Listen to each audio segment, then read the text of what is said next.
ஸ்ரீ சித்ரம் recipes. இதில் வந்து இன்றைக்கி என்ன பார்க்க போகிறோம் தெரியுமா? பாலக்கீரை தொக்கு. நான் வந்து ஒரு 2 கட்டு பாலக்கீரையை நல்லா தண்ணியில் வாஷ் பண்ணிவிட்டு இங்கே பாருங்கள் பொடுசாக கட் பண்ணி எடுத்து வச்சுருக்கேன். இதுக்கு 4-5 காஷ்மீரி சில்லி, 2 மீடியம் சைஸ் தக்காளி, இதெல்லாம் மிக்ஸி ஜாரில் அரைக்க போகிறோம். அதோட ஒரு 1/2 ஸ்பூன் கடுகு, ஒரு 1/4 ஸ்பூன் வெந்தயத்தை வந்து ட்ரை ரோஸ்ட் வெறுஞ்சட்டியில் நல்லா வறுத்து மிக்ஸி ஜாரில் போட்டு கொரவரப்பாக அரைச்சி வச்சுக்கிற போகிறோம். தொக்குன்னு சொல்லலாம், ஊறுகான்னு சொல்லலாம். 10-20 பல் பூண்டை 1-2 இடித்து வச்சுருக்கேன். நல்லெண்ணெய் ஊற்றி செய்யணும், செம்ம டேஸ்ட்டாக இருக்கும். இப்படி செஞ்சு வச்சிங்கன்னா 10-15 நாளைக்கு கிடாது. ஃப்ரிட்ஜில் வச்சு ஸ்டோர் பண்ணாலும் சரி, வெளியில் வச்சா 1 வாரம் வரைக்கும் வச்சு சாப்பிட்லாம்.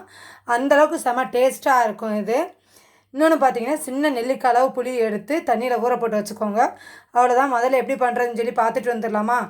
முருங்கைக்கீரைக்கு அப்புறம் இதில் வந்து ரொம்ப ஹெல்த் பெனிஃபிட்ஸ் இருக்குது. இரும்பு சத்து அதிகமாக உள்ள கீரைனா முருங்கைக்கீரை, அப்புறம் பாலக்கீரை தான். பாலக்கீரையில் அவ்வளோ ஹெல்த் பெனிஃபிட்ஸ் இருக்குது. ப்ளீடிங் ஓவராக போகுது, பீரியட்ஸ் டைம் பிரச்சனை உள்ளவங்க எல்லாருக்குமே, வளரும் பிள்ளைகள்லேருந்து ஞாபக சக்தி அதிகரித்து கொடுக்குற வரைக்கும் எல்லாத்துக்குமே இந்த பாலக்கீரை வந்து அவ்வளோ ஹெல்த் பெனிஃபிட்ஸ் உள்ள கீரை. இதை வச்சு நம்ம ஒரு தொக்கு பண்ணி வச்சுக்கலாம்.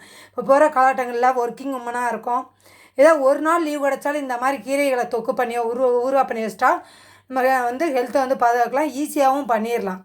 எப்படி பண்ணலான்னு சொல்லி பார்த்துட்டு வந்துடலாமா? கடுகு நல்லா பொரிஞ்சிச்சு பார்த்தீங்களா? வெந்தயமும் கலர் சேஞ்ச் ஆகிடுச்சு. இந்த ஸ்டேஜில் நல்லா ஆற வச்சு கொரவரப்பாக அரைச்சிக்கிருவோம். அடுத்து தக்காளியும் காஷ்மீரி மிளகாய். இது வந்து காஷ்மீரி மிளகாங்கிறது முற்றிலும் ஆப்ஷன். அந்த உங்கள்கிட்ட சாதா மிளகாய் இருந்தால் கூட ஒரு 2 மிளகாய் போட்டு அரைச்சிக்கோங்க. அதுக்கப்புறம் நம்ம மிளகாய் தூளும் சேர்க்க போகிறோம். இப்போ வந்து இதை வந்து கிரைண்ட் பண்ணிவிட்டு வந்துடலாம் தண்ணி ஊற்றாமல். இங்கே பாருங்கள், ஒரு 6-7 ஸ்பூன் நல்லெண்ணெய் தான் ஊற்றணும். கடுகு நம்பர் பொடிச்சிட்ருக்கு. அதோட ஒரு 1/2 ஸ்பூன் சீரகமும் போட்டிருக்கேன். நல்லா ஃப்ரை ஆனோடனே பூண்டை போட்டு நல்லா ஃப்ரை பண்ணிடலாம். பாருங்கள், நல்லா பூண்டு ஃப்ரை ஆகிடுச்சு. இதில் வந்து இப்போ 1.5 ஸ்பூன் வந்து தனி மிளகாத்தூள், ஒரு 2 ஸ்பூன் மல்லித்தூள், ஒரு 1/2 ஸ்பூன் மஞ்சத்தூள், ஒரு 1/4 ஸ்பூன் பெருங்காயத்தூள், இதெல்லாம் சேர்த்து ஃப்ரை பண்ண போகிறோம். எல்லாத்தூளும் நல்லா எண்ணெயில் மிக்ஸ் ஆகிடுச்சு. இப்போ நம்ம அரைச்சி வச்சுருக்கிற விழுதை போட்டுடலாம். டேஸ்ட்டோட நம்ம கடுகும் வெந்தயமும் பவுட்ரு பண்ணி வச்சுக்கோங்க. அதுவும் டேஸ்ட்டு தகுந்த மாதிரி கல்லுப்பே சேர்த்து செய்யுங்க. அதான் இன்னும் டேஸ்ட் கூடுதலாக கிடைக்கும். இந்த ராஸ்மல் போயிடுச்சு. கொஞ்சமாக உப்பு சேருங்க, பத்தலைனா கூட இன்னொரு சேர்த்துக்கலாம். அதுக்கப்புறம் நம்ம எடுத்து வச்சுருந்த கீரையை போட்டு நல்லா பரட்டி விடலாம்.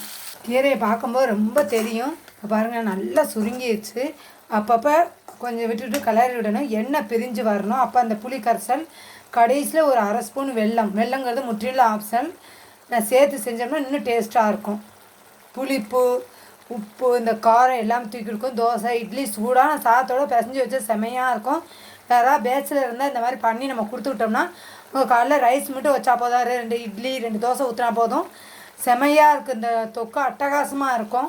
இங்கே பார்த்தீங்களா, எண்ணெய் பிரிஞ்சு வந்துருச்சு பார்த்தீங்களா? நம்ம ஊற்றின எண்ணெய் இதான் பருவம். இதில் ஆஃப் பண்ணிவிட்டு நல்லா ஆற வச்சு கண்ணாடி பாட்டிலில் இதில் ஸ்டோரேஜ் பண்ணி வச்சுக்கலாம்.